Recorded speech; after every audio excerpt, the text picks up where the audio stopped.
नमस्कार मित्रों, आज मैं बहुत बड़ी खबर आपको सुनाने जा रहा हूं नल जल योजना के बारे में। नल जल अनुरक्षक के बारे में पहली बार विधान परिषद में नल जल योजना का चर्चा चला और जब नल जल योजना का चर्चा चला तो समझिए कि विधान मंडल के बैठक में एक कोहराम सा मच गया और उसके बाद जो है विधान मंडल के अध्यक्ष द्वेष चंद ठाकुर के द्वारा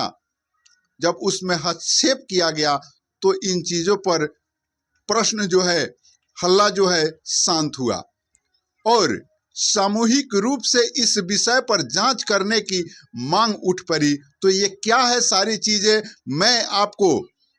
इसे बारीकी से बताऊं। इससे पहले निवेदन करना चाहते हैं कि अगर आप वीडियो देख रहे हैं तो एक लाइक ज़रूर कर दीजिए और अगर चैनल पर नए हैं तो कृपया चैनल को सब्सक्राइब जरूर कर लीजिएगा और वीडियो को शेयर करना बिल्कुल नहीं भूलिएगा, क्योंकि बेसब्री से इंतजार कर रहे वैसे लोग जो नल जल का पानी पीना चाहते हैं या जो लोग नल जल अनुरक्षक के रूप में कार्य कर रहे हैं उनके लिए बहुत ही इम्पोर्टेंट चीज़ है। तो चलिए हम शुरू करते हैं कि विधान परिषद की बैठक चल रही थी और उसमें प्रश्नों का जो सिलसिला होता है वह चल रहा था। उसी बीच पश्चिमी चंपारण के औफाक साहब जो है उठते हैं और नल जल योजना पर आवाज उठाते हैं, नल जल योजना पर प्रश्न करते हैं कि नल जल जो है बिल्कुल ही नहीं चल पा रही है। ऐसे वो 2 ही वार्ड पर अपना आवाज उठाते हैं, लेकिन जैसे ही उनकी आवाज उठती है वैसे ही जो है विपक्ष भी चुप नहीं रहता है और विपक्ष के सुशील कुमार जो है यह बात कह देते हैं कि इन्हीं वही 2 वार्ड नहीं बल्कि पूरे बिहार के नल जल का जो है स्थिति दुर्भाग्यपूर्ण है, जिसे बारीकी से जांच होनी चाहिए। इनके तमाम पैसों को जो है मुख्यमंत्री खा गए हैं, ऐसा आरोप जब उन्होंने विधान मंडल में उठाया, विधान परिषद की बैठक में उठाया, तो एक समझिए कि पक्ष और विपक्ष का प्रतिरोध जो है सामने उठ करके चला आया और हल्ला गुल्ली भी होने लगा। ये तमाम चीजें जब चर्चा होने लगी, जब हल्ला गुल्ला होने लगा, तब जो है द्वेष चंद ठाकुर उठते हैं और पक्ष और विपक्ष से इस बात की अनुरोध करते हैं कि भाई इस संबंध में जो अभी वर्तमान में पीएचईडी विभाग के मंत्री हैं, जो उप मुख्यमंत्री भी हैं विजय कुमार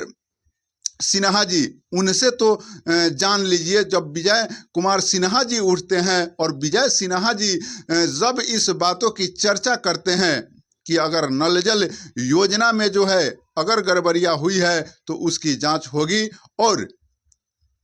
विस्तार स्तर पर जांच होगी और जो दोषी होंगे उन्हें किसी भी कीमत पर बख्शा नहीं जाएगा। यह बात जो है उप मुख्यमंत्री सह पीएचईडी विभाग के मंत्री विजय सिन्हा जी का कहना है।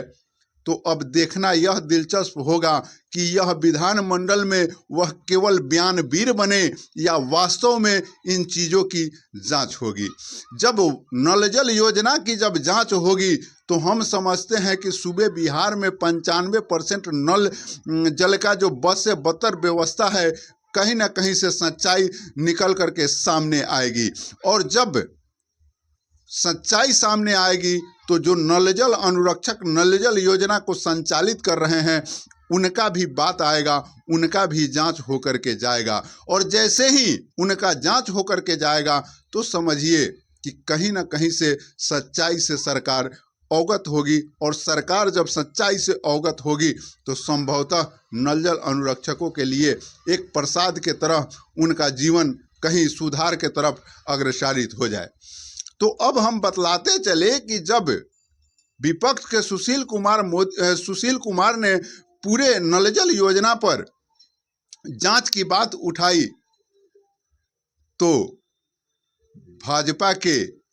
कदावर नेता शहनवाज हुसैन भी पीछे नहीं रहे और उन्हें लगे हाथों कह दिया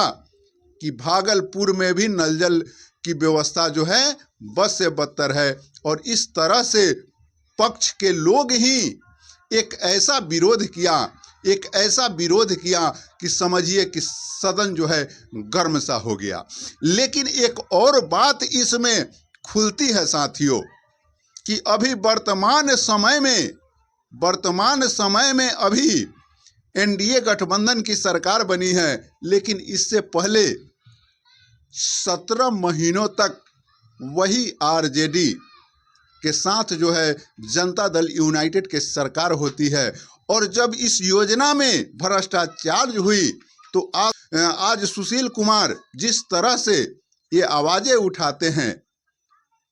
तो क्या इससे 17 महीना पहले उनको यह आवाज उठाना नहीं चाहिए? ये बहुत बड़ा सवाल उत्पन्न करता है। और सभी चीजों को जानबूझ करके अनदेखा करना, ये संभवतः आज के विरोध प्रतिरोध से यह दिखाई देता है साथियों। तो इस तरह की जो व्यवस्था उत्पन्न हो रही है नल जल योजना में, और जिस तरह से विजय सिन्हा जी ने यह बात कहा कि इसकी जांच होगी, तो देखना यह दिलचस्प होगा कि वास्तव में जांच हो पाती है या केवल विजय सिन्हा जी जिस तरह से बयान बीरों में उनका नाम आता है, केवल बयान बीरी ही करके चुप हो जाते हैं, या वास्तव में उप मुख्यमंत्री के गरिमाई पद पर जो वो विराजमान हुए हैं उस पद का गरिमा रखते हैं या नहीं रखते हैं, दोषियों पर कार्रवाई करते हैं या नहीं करते हैं। कारण कि पीएचईडी विभाग आज के डेट में उनके पास है और टोटल नल जल जो है अभी के डेट में पीएचईडी विभाग में चला गया है, तो जिम्मेवारी उनकी बढ़ जाती है। तो देखना है, और जैसे ही जांच होगी वैसे ही नल जल अनुरक्षकों का भाग खुलने का रास्ता भी बनेगा। कारण कि नल जल को अनुरक्षक चला रहे हैं, आज भी यह किसी से छुपा नहीं है, भूमिदाता चला रहे हैं, यह भी किसी से छिपा नहीं है। लेकिन पैसा की बात जब होती है, पैसा की चर्चा जब होती है, तो वहाँ लोग यह बात उठाते हैं कि वार्ड सदस्य ही अनुरक्षक हैं। अधिकारी भी यह बात जानते हैं कि नल जल कौन चला रहा है, लेकिन वो भी सही चीज को दर्शाने का प्रयास नहीं करते हैं। यह व्यवस्था आज का शासन में हो गया है। लेकिन अगर जांच होती है और जांच वास्तव में ईमानदारी पूर्वक होता है,